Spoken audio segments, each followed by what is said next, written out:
शांति। आज 15 फरवरी 2025 के साकार मधुर महावाक्य हैं मधुबन से। मीठे बाप दादाजी ने कहा, मीठे बच्चे, बाप तुम्हें दैवीय धर्म और श्रेष्ठ कर्म सिखलाते हैं। इसलिए तुमसे कोई भी आसुरी कर्म नहीं होने चाहिए। बुद्धि बहुत शुद्ध होनी चाहिए। मीठे बाबा इस धारा पर आते हैं और हमें श्रेष्ठ कर्म करना सिखलाते हैं। अभी तक तो हम रावण की मत पर चल रहे थे ना, विकर्म पे विकर्म करे जा रहे थे, लेकिन बाबा हमें स्मृतियां दिलाते हैं कि अब आप दैवीय धर्म में जा रहे हो, तो इसलिए श्रेष्ठ कर्म करना हमें सिखलाते हैं। हमसे कोई भी गलती नहीं होनी चाहिए, वरना 100 गुना दंड पड़ जाता है। इसके लिए बुद्धि कैसी चाहिए? एकदम शुद्ध। और बुद्धि शुद्ध कैसे बनती है? बुद्धि शुद्ध बनती है उस परमात्मा की याद से। जितना जितना हम बाबा को याद करते जाते हैं आत्मिक स्वरूप में स्थित होकर, उतनी उतनी बुद्धि पवित्र बनती जाती है, रिफाइन होती जाती है, पारस बुद्धि बन जाती है। इसलिए याद पर बहुत अटेंशन। प्रश्न है, देह अभिमान में आने से पहला पाप कौन सा होता है? उत्तर है, अगर देह अभिमान है तो बाप की याद के बजाय देहधारी की याद आएगी। कुदृष्टि जाती रहेगी, खराब ख्यालात आएंगे। ये बहुत बड़ा पाप है। समझना चाहिए माया वार कर रही है, फौरन सावधान हो जाना चाहिए। ओम शांति। रूहानी बाप रूहानी बच्चों को समझा रहे हैं। रूहानी बाप आए कहाँ से हैं? रूहानी दुनिया से, जिसको निर्वाण धाम अथवा शांति धाम भी कहते हैं। ये तो है गीता की बात। तुमसे पूछते हैं, ये ज्ञान कहाँ से आया? बोलो, ये तो वही गीता का ज्ञान है। गीता का पाठ चल रहा है और बाप पढ़ाते हैं। भगवानुवाच है ना, और भगवान तो एक ही है, वो है शांति का सागर। रहते भी हैं शांति धाम में, जहां हम भी रहते हैं। बाप समझाते हैं कि ये है पतित दुनिया, पापात्माओं की तमो प्रधान दुनिया। तुम भी जानते हो बरोबर, हम आत्माएं इस समय तमो प्रधान हैं। 84 का चक्कर खाकर सतो प्रधान से अब तमो प्रधान में आए हैं। ये पुरानी अथवा कलयुगी दुनिया है ना, ये नाम सभी इस समय के हैं। पुरानी दुनिया के बाद फिर नई दुनिया होती है। भारतवासी ये भी जानते हैं कि महाभारत लड़ाई भी तब लगी थी जबकि दुनिया बदलनी थी। तब ही बाप ने आकर राजयोग सिखलाया था। सिर्फ भूल क्या हुई है? एक तो कल्प की आयु भूल गए हैं और गीता के भगवान को भी भूले हैं। श्री कृष्ण को तो गॉड फादर कह नहीं सकते, आत्मा कहती है गॉड फादर, तो वो निराकार हो गया। निराकार बाप आत्माओं को कहते हैं कि मुझे याद करो, मैं ही पतित पावन हूँ। मुझे बुलाते भी हैं, हे पतित पावन।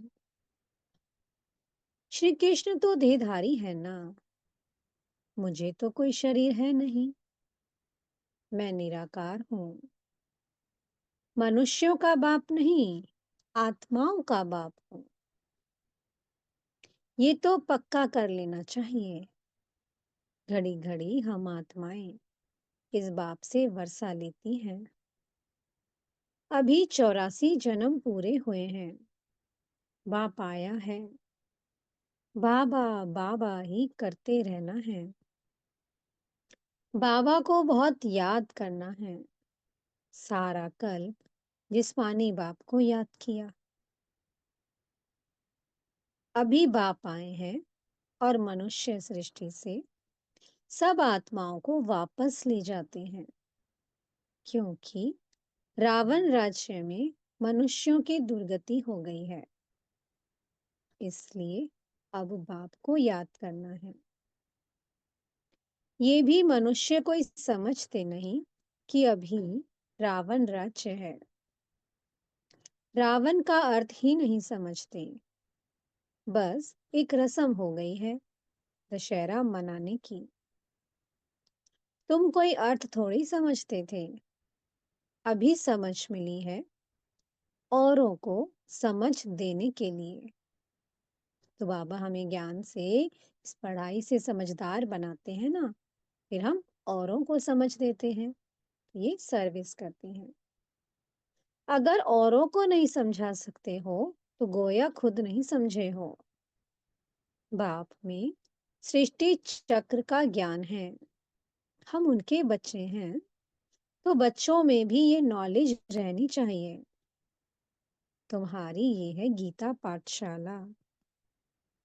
उद्देश्य क्या है? क्या एम ऑब्जेक्ट है हमारा? ये लक्ष्मी नारायण बनना। ये राजयोग है ना। नर से नारायण, नारी से लक्ष्मी बनने की ये नॉलेज है। वो लोग कथाएं बैठ सुनाते हैं, यहाँ तो हम पढ़ते हैं। हमको बाप राजयोग सिखलाते हैं। ये सिखाते ही हैं कल्प के संगम युग पर। बाप कहते हैं, मैं पुरानी दुनिया को बदल नई दुनिया बनाने आया हूँ। नई दुनिया में इन्हों का राज्य था, पुरानी में नहीं है। फिर जरूर होना चाहिए। चक्र तो जान लिया है। मुख्य धर्म है चार। अभी डिटिज्म है नहीं। दैवीय धर्म भ्रष्ट और दैवीय कर्म भ्रष्ट बन पड़े हैं। अभी फिर तुमको दैवीय धर्म श्रेष्ठ और कर्म श्रेष्ठ सिखला रहे हैं। तो शिव बाबा जब आते हैं हमें श्रेष्ठ कर्म करना सिखलाते हैं। तो अपने पर ध्यान रखना है। हमसे कोई आसुरी कर्म तो नहीं होते हैं। माया के कारण कोई खराब ख्यालात तो बुद्धि में नहीं आते हैं। कुदृष्टि तो नहीं रहती है। देखें, इनकी कुदृष्टि जाती है अथवा खराब ख्यालात आते हैं तो उनको झट सावधान करना चाहिए। उनसे मिल नहीं जाना चाहिए। उनको सावधान करना चाहिए।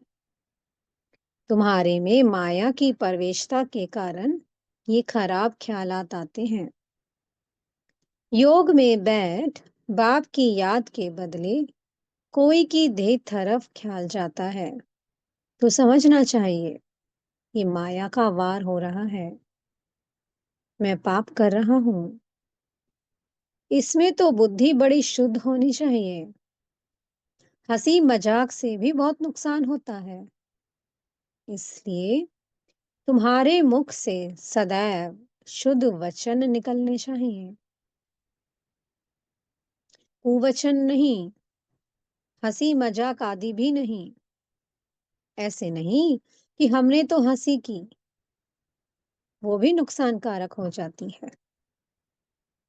कुछ बच्चे कहते हैं ना कि हम तो मजाक कर रहे थे, हम तो हंसी ठिठोली कर रहे थे। तो पापा कहते हैं नहीं, वो भी नुकसानकारक है। हंसी भी ऐसी नहीं करनी चाहिए जिसमें विकारों की वायु हो। बहुत खबरदार रहना है। तुमको मालूम है नांगे लोग हैं, उनके ख्याल विकारों की तरफ नहीं जाएंगे। रहते भी अलग हैं, परंतु कर्मेंद्रियों की चलायमानी सिवाय योग के कभी निकलती नहीं है। काम शत्रु ऐसा है जो किसको भी देखेंगे, योग में पूरा नहीं होंगे तो चलायमानी जरूर होगी। तो योग ही हमारी कर्मेंद्रियों को शीतल बनाता है, फिर कर्मेंद्रियां चंचलता नहीं करती। इसलिए योग पर पूरा अटेंशन। अपनी परीक्षा लेनी होती है, बाप की याद में ही रहो तो ये कोई भी प्रकार की बीमारी ना रहे। योग में रहने से ये नहीं होता है। सतयुग में तो कोई भी प्रकार का गंध नहीं होता है। वहां रावण की चंचलता ही नहीं जो चलायमानी हो, वहां तो योगी लाइफ रहती है। यहाँ भी अवस्था बड़ी पक्की चाहिए। योग बल से ये सब बीमारियां बंद हो जाती हैं। इसमें बड़ी मेहनत है। राज्य लेना कोई मासी का घर नहीं है। पुरुषार्थ तो करना है ना, ऐसे नहीं कि बस जो होगा भाग्य में सो मिलेगा।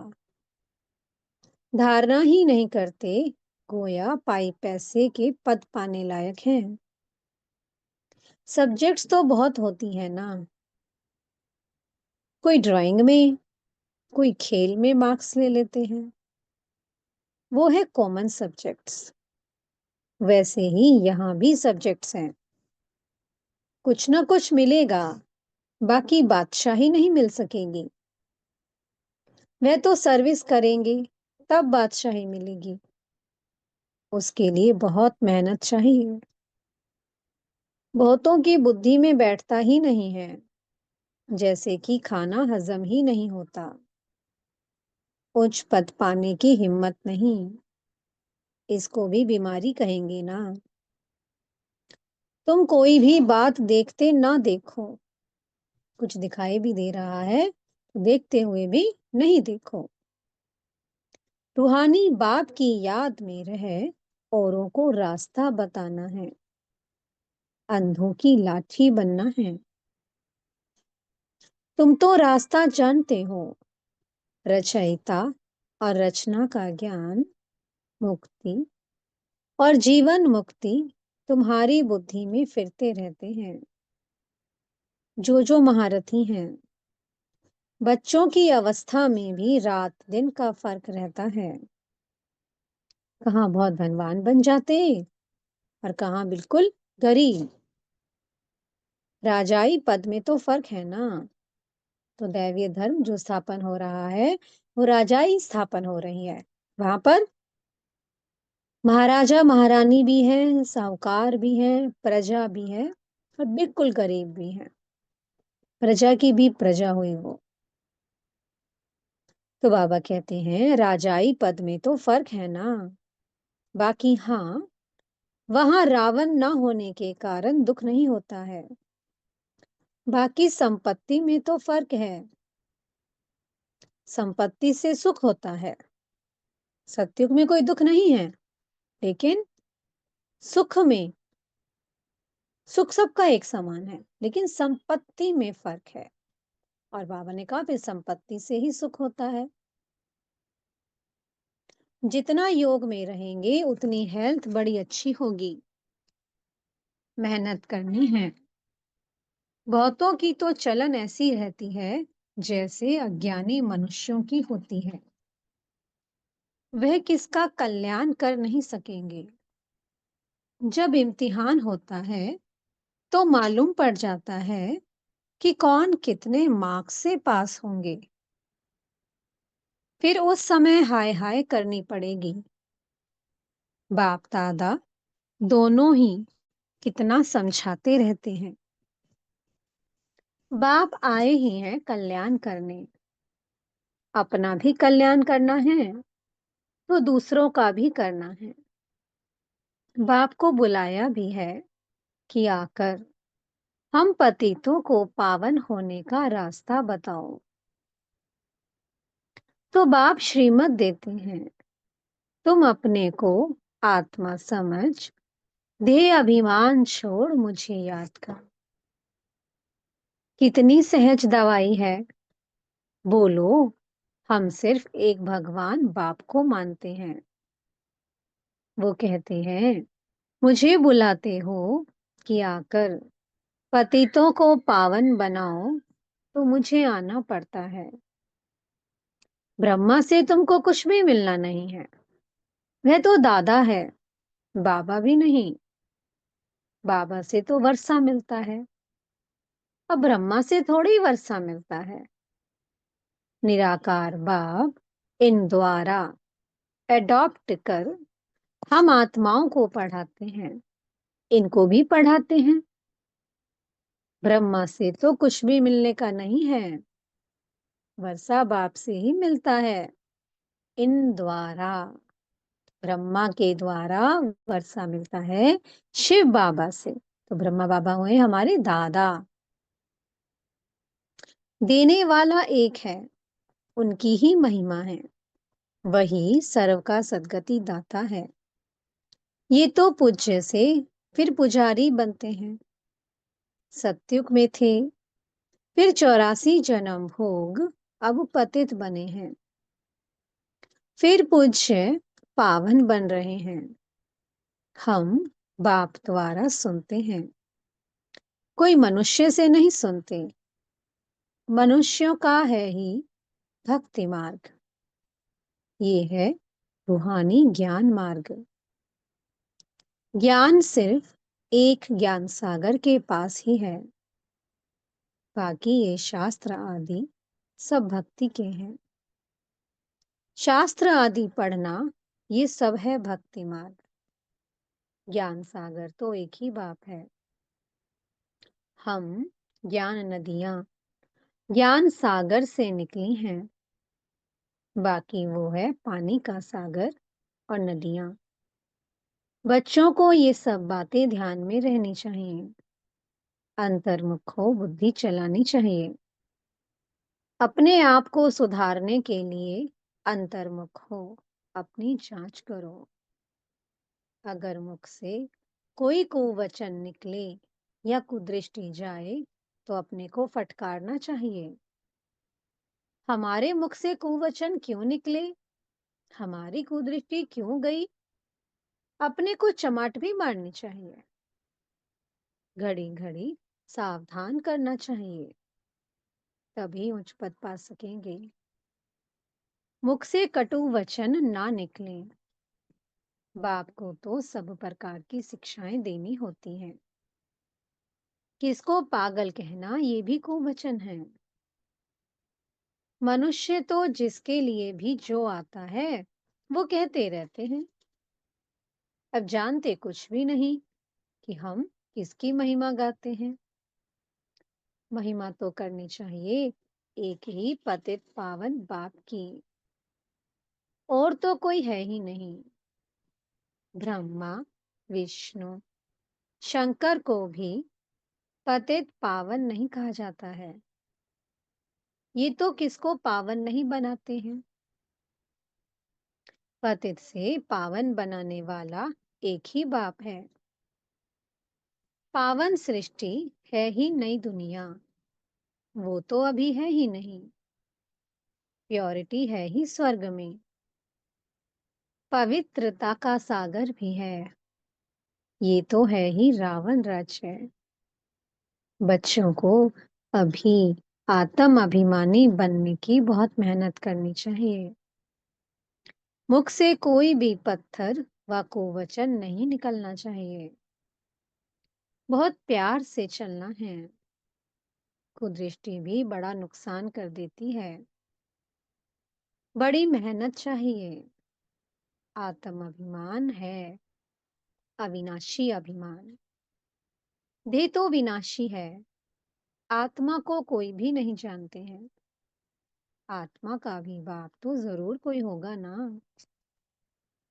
कहते भी हैं सब भाई भाई हैं, फिर सब में परमात्मा बाप विराजमान कैसे हो सकता है। सभी बाप कैसे हो सकते हैं, इतना भी अक्ल नहीं है। सबका बाप तो एक ही है, उनसे ही वर्षा मिलता है। उसका नाम है शिव।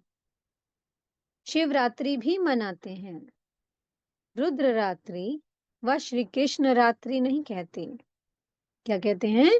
शिवरात्रि। शिव आए इस धरा पर। मनुष्य तो कुछ भी नहीं समझते हैं। कहेंगे ये सब उनके रूप हैं, उनकी ही लीला है। तुम अभी समझते हो कि बेहद के बाप से तो बेहद का वर्षा मिलता है, तो उस बाप की श्रीमत पर चलना है। बाप कहते हैं मुझे याद करो। लेबर्स को भी शिक्षा देनी चाहिए तो उन्हों का भी कुछ कल्याण हो जाए, परंतु खुद ही याद नहीं कर सकते तो औरों को क्या याद दिलाएंगे? जो आत्मा खुद बाबा को याद नहीं करती, वह दूसरों को याद दिलाने की सर्विस भी नहीं कर सकती है। जो याद में रहेगा वही औरों को याद भी दिलाएगा। रावण एकदम पतित बना देते हैं, फिर बाप आकर परिस्तानी बनाते हैं। वंडर है ना, कोई की भी बुद्धि में ये बातें नहीं है। ये लक्ष्मी नारायण कितना ऊंच परिस्तानी से फिर कितना पतित बन जाते हैं। इसलिए ब्रह्मा का दिन और ब्रह्मा की रात गाई हुई है। शिव के मंदिर में तुम बहुत सर्विस कर सकते हो। बाप कहते हैं तुम मुझे याद करो, दर दर भटकना छोड़ दो। ये ज्ञान है ही शांति का। बाप को याद करने से तुम सतो प्रधान बन जाएंगे। बस यही मंत्र देते रहो।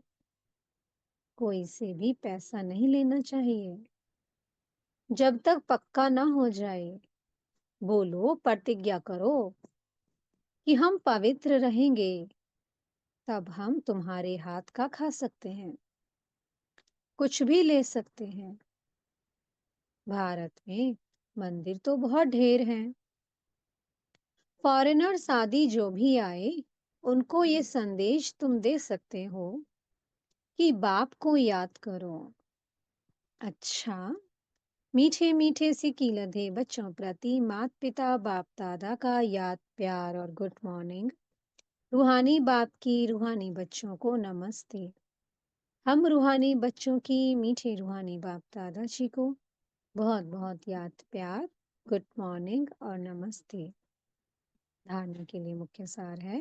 पहला पॉइंट, कभी भी ऐसी हंसी मजाक नहीं करनी है जिसमें विकारों की वायु हो। अपने को बहुत सावधान रखना है। मुख से कटु वचन नहीं निकालने हैं। दूसरा पॉइंट है, आत्म अभिमानी बनने की बहुत बहुत प्रैक्टिस करनी है। सबसे प्यार से चलना है। कुदृष्टि नहीं रखनी है। कुदृष्टि जाए तो अपने आप को आपे ही सजा देनी है। मीठे सतगुरु जी वरदान दे रहे हैं, निरंतर याद और सेवा के बैलेंस से बचपन के नाज नखरे समाप्त करने वाले वानप्रस्थी भव। छोटी छोटी बातों में संगम के अमूल्य समय को गंवाना बचपन के नाज नखरे हैं। अब ये नाज नखरे शोभते नहीं। वानप्रस्थ में सिर्फ एक ही कार्य रह जाता है, बाप की याद और सेवा। इसके सिवाय और कोई भी याद ना आए। उठो तो भी याद और सेवा, सो तो भी याद और सेवा। निरंतर ये बैलेंस बना रहे। त्रिकालदर्शी बनकर बचपन की बातें व बचपन के संस्कारों का समाप्ति समारोह मनाओ, तब कहेंगे वानप्रस्थी। स्लोगन है, सर्व प्राप्तियों से संपन्न आत्मा की निशानी है संतुष्टता। संतुष्ट रहो और संतुष्ट करो। अव्यक्त इशारे हैं। एकांत प्रिय बनो, एकता और एकाग्रता को अपनाओ। एकांत एक तो स्थूल होती है, दूसरी सूक्ष्म भी होती है। एकांत के आनंद के अनुभवी बन जाओ तो बाह्य मुक्ता अच्छी नहीं लगेगी। अव्यक्त स्थिति को बढ़ाने के लिए एकांत में रुचि रखनी है। एकता के साथ एकांत प्रिय बनना है। ओम शांति। बहुत बहुत शुक्रिया प्यारे प्यारे हमारे मीठे मीठे बाप दादा जी का। ओम शांति।